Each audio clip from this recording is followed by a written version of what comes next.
God.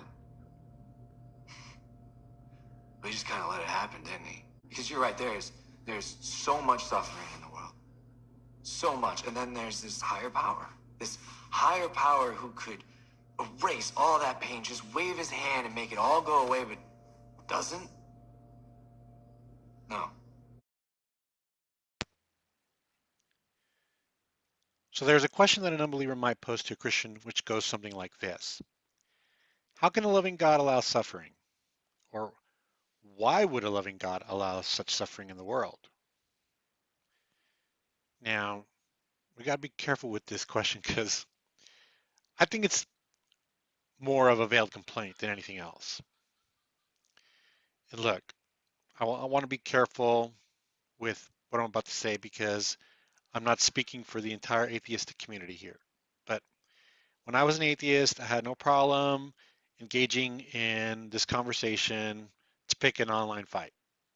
And it doesn't take much research to see this question have an ulterior motive to turn into an accusation against the morality of God, right? At least it was for me.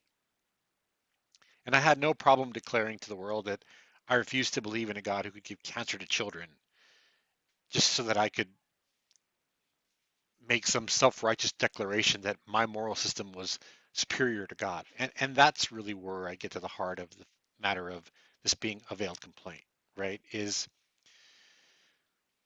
the question honest or not? And look, I want to be fair to the questioner because what this is about first and foremost is giving my best advice that if you are engaged in this dialogue, use it as an opportunity to make it personal, right? Have an opportunity to unpack this question. Because remember, I mean, at the heart of the question, it's indirectly asking us to play God. The short answer is, I don't know the answer to the question, right? I'm not God, but neither is anybody else, right? So take an opportunity to have this turn into an engaging dialogue that could lead to some really interesting conversation, right? Part of the problem is that the mainstream media is equally complicit in portraying the stereotype. As I showed in that opening clip, right, Hollywood does such a great job about casting this animosity towards God. And my big problem with this is it presupposes that there's a better standard of love out there. What is it? Like, who is it? What is the standard of love? How could anybody know the basis of true and perfect love to be able to make any accusation at all about whether a loving God can or cannot allow this or that? I mean, first of all, where's this place on earth? We don't live in a utopia, right? Nobody is promised to be born into a world free from pain and suffering. And nobody's promised a life free from suffering either. So honestly, like, might start with saying, what do you even mean by the question?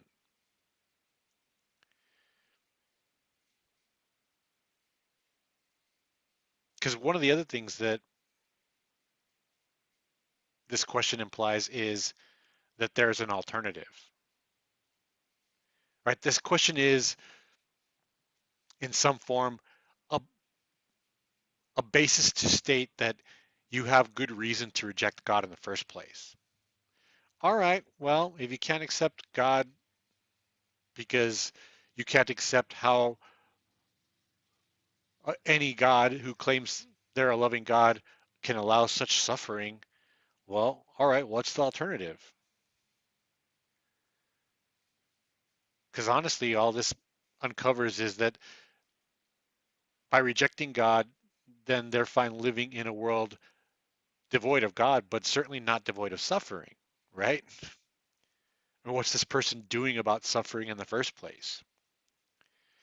I'm not going to speak for anybody else, but I can tell you for me, when I was an atheist busy pounding my self-righteous indignation at God, I was contributing $0 towards humanitarian efforts to actually help combat suffering in the world. And so I'm just trying to insert some relatability into the question. But let's go ahead and unpack this thing even further, right? Because the self-righteousness doesn't even stop here, right? In this affluent civilization in the West, the self-righteousness has gotten so bad that contempt is even being cast in terms of offspring, right? I mean, there are some who would call themselves anti-natalists, essentially saying that the world is so horrible that it is intrinsically cruel and irresponsible to conceive children in such a suffering world. That's kind of it in a nutshell. And like that's kind of where we are. And again, like where is the self-righteous standard coming from? Right? Where is this standard of love coming to cast contempt on how dare parents bring people into this world, right? And again, to the core question of how dare God, right?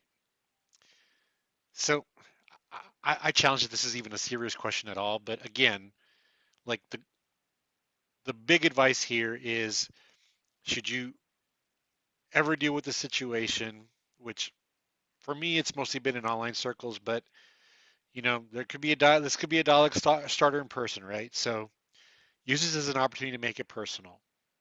Get into a dialogue and deal with the situation in a loving way. That's all for this episode. God bless you.